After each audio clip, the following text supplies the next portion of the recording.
El umbral del miedo.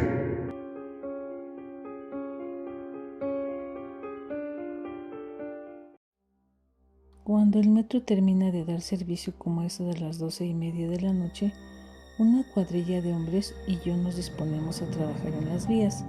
Esto lo hacemos a diario los 365 días del año, variando solo el horario, pues depende mucho de si es un día festivo o no.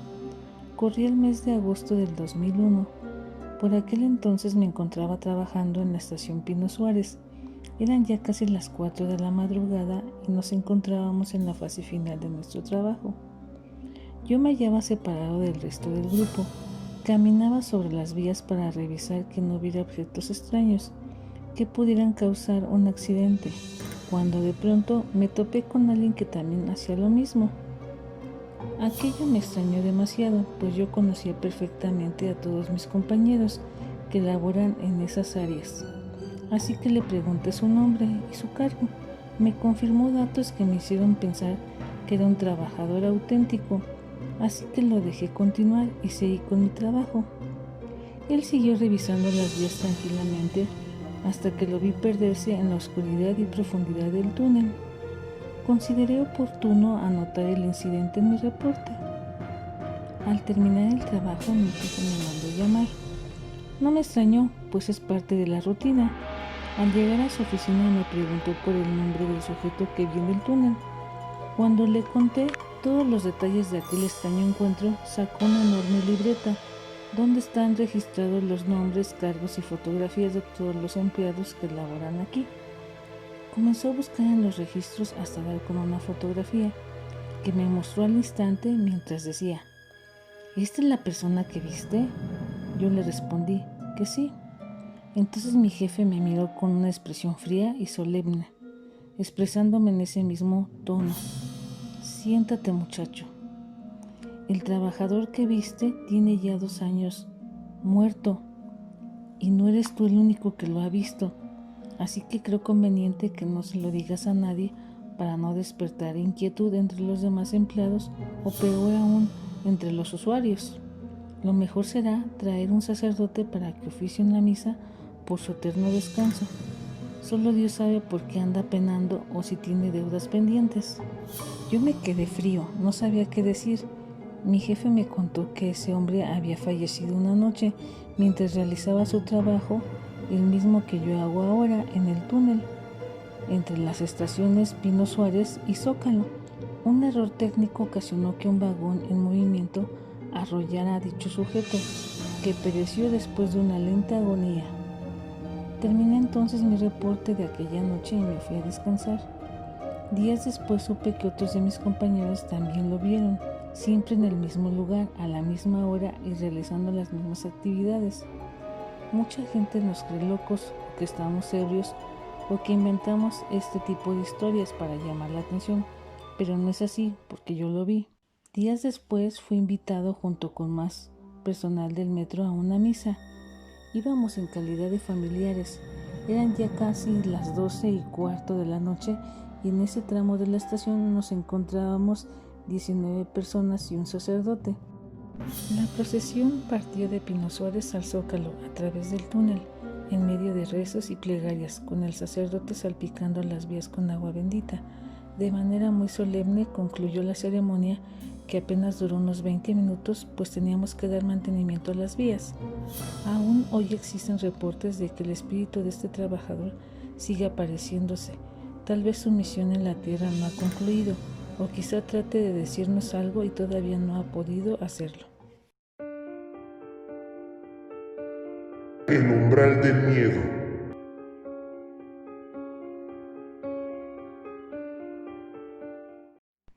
Debido a su trabajo, Felipe Domínguez debía hacer de noche el recorrido entre la Ciudad de México y la de Toluca. Siempre iba con su compadre Erasmo, pero este había agarrado una gripe tremenda aquella tarde de diciembre y por ello, en medio de las sombras, don Felipe iba solo y temeroso, manejando su viejo auto. Ya había oído rumores de que en esa carretera sucedían cosas muy raras. Para distraerse traía la radio encendida. Atravesó el túnel que está después de la Marquesa y por el que hoy se acorta mucho el recorrido entre las dos ciudades. Al salir de dicho tramo, volvió a oírse la música del recuerdo de una estación especializada en avivar la nostalgia de los sesentones. Era un bolero que les hizo atravesar entre gratas memorias el largo puente de cemento que sigue al túnel. Después circuló entre los cerros cortados de tajo para dar paso a la nueva carretera, que por cierto, cuando esto sucedía, tenía poco tiempo de haber sido inaugurada. Felipe empezó a cantar acompañado al intérprete de la radio, cuando de súbito, al dar una vuelta, vio una anciana de negro que caminaba hacia adelante al lado de la carretera. Esto le pareció muy raro, pues sabía que en kilómetros a la redonda no había ni una sola casa. ¡Ah, carajo!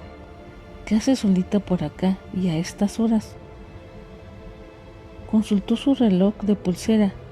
Eran pasaditas de la medianoche. Antes de alcanzar a la mujer, ésta empezó a bajar el empinado terreno, alejándose de la carretera, que por cierto parecía caminar inusualmente rápido, pese a que no aparentaba mover mucho las piernas. Cuando Felipe pasó por donde la mujer había empezado a descender, ya no se le veía ni la cabeza.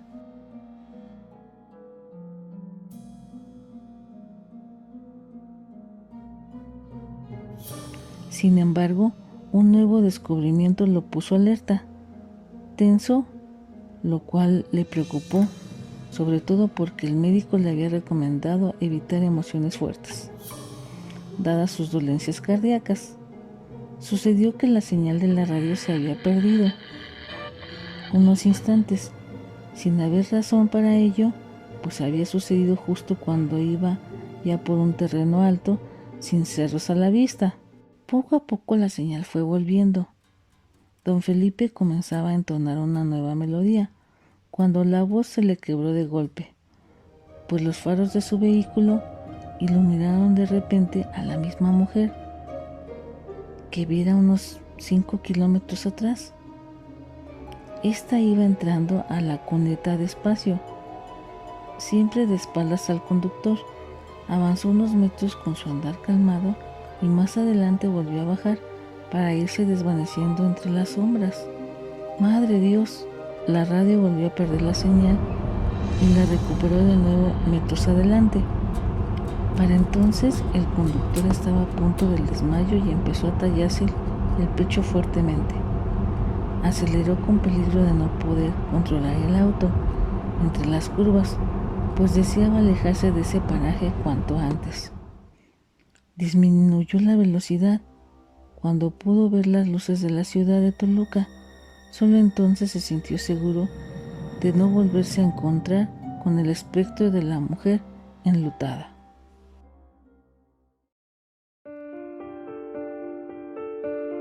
El umbral del miedo.